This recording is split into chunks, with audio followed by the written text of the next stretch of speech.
2 दिन पहले मैंने आपको बताया था, जो हमें खबर मिली थी कि खान साहब को उन्होंने फ़ैसला कर लिया है। हालांकि ये तो फैसले अल्लाह ताला के होते हैं, आगे नहीं आते। आप थोड़ा सा प्लीज़ डिस्टेंस रखिए। ठीक है। अच्छा, थोड़ा सा मैं जोर से आवाज़ ठीक है, ऊंचा बोलूँ? जी जी थोड़ा ऊंचा बोलिए। देखिए, इमरान खान का पहले मैं मैसेज दे देती हूँ। उन्होंने कहा कि अब पाकिस्तान का ये हाल हो गया कि इन्होंने हुकूमत वैसे चला रहे हैं जैसे बनाना रिपब्लिक होती है। बनाना रिपब्लिक वो होती है जहाँ कोई कानून निज़ाम बिल्कुल ख़त्म हुआ होता है। तो आजकल उनका वो कह रहे हैं कि पाकिस्तान इस वक्त चल रही बनाना रिपब्लिक की तरह।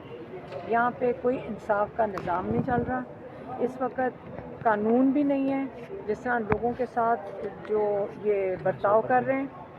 और जो काजी फाइज़ ईसा है, उनका जो इसके अंदर पूरा रोल है, उन्होंने कहा कि ये फिर से उन्होंने दोहराया कि ये और वो राजा, क्या नाम है उसका, सिकंदर सुल्तान राजा सिकंदर सुल्तान, जो ईसीपी का जो चेयरमैन है, ये दोनों ख़ास तौर पे आमिर फ़ारूक, ये 3 हो जाते हैं। लेकिन ये जो काजी फाइज़ ईसा है, इन्होंने कोई सिग्नेचर किए हुए हैं, कोई अग्रीमेंट किया हुआ है, जिसके तहत अब शायद इनकी मजबूरी भी बन गई होगी कि इन्होंने पूरे निज़ाम का जो जो इस वक्त वो तिया पांचा कर रहे हैं, और वो काजी फाइज़ ईसा है।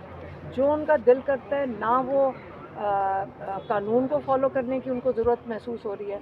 कि हमने भी पिटीशन डाली है उनके ऊपर कि वो जाकर, जब इमरान खान के अलकादत केस को मुतासर करने की उन्होंने कोशिश किया, उन्होंने हमें अंदर ही नहीं आने दिया, कोर्ट में भी नहीं जाने दिया, पिटीशन भी नहीं देखना चाह रहे।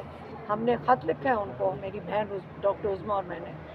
तो ये 2 चीज़ें तो आपको बता दी। तीसरी, आपको पता है कि जो ये इरादा बनाकर बैठे हुए हैं, इमरान खान के ऊपर 2 नहीं 3 दफ़ा ये कातलाना हमला कर चुके हैं। और अब हमें वहाँ से कोई पैगाम दे कि जी अंदर फैसला हो गया है, चाहे आप इसको इंफॉर्मेशन कहें या डिसइंफॉर्मेशन कहें, या आई अंदर से है कि फैसला हो गया कि इमरान खान को एलिमिनेट करना है, ये लफ्ज़ इस्तेमाल किया गया। तो इमरान खान ने ये कहा है कि उन्होंने तो कहा ज़िंदगी मौत अल्लाह के हाथ में है, लेकिन अगर उनके साथ कुछ होता है तो ये बिल्कुल जनरल आसिम मुनीर की ज़िम्मेदारी होगी, ये उनकी वजह से होगा। उनके जेल के जो अमला है उसको तब्दील किया गया फिर से, उनके जो साथ अब जो चेकिंग करते हैं उनके खाने की, उसको तब्दील कर दिया गया। ये बारी बारी अमले को तब्दील कर रहे हैं, और ये भी इसलिए तब्दील कर रहे हैं ताकि ये बताएं कि जी ये इमरान खान मैसेजेस बाहर भेज रहा था। ये मैसेजेस की वजह से तब्दील नहीं हो रहे हैं। ये इनका ख्याल है कि कहीं इमरान के साथ वो अच्छा बर्ताव करने लगे तो उनको तब्दील कर दिया जाए। तो अगर ये उससे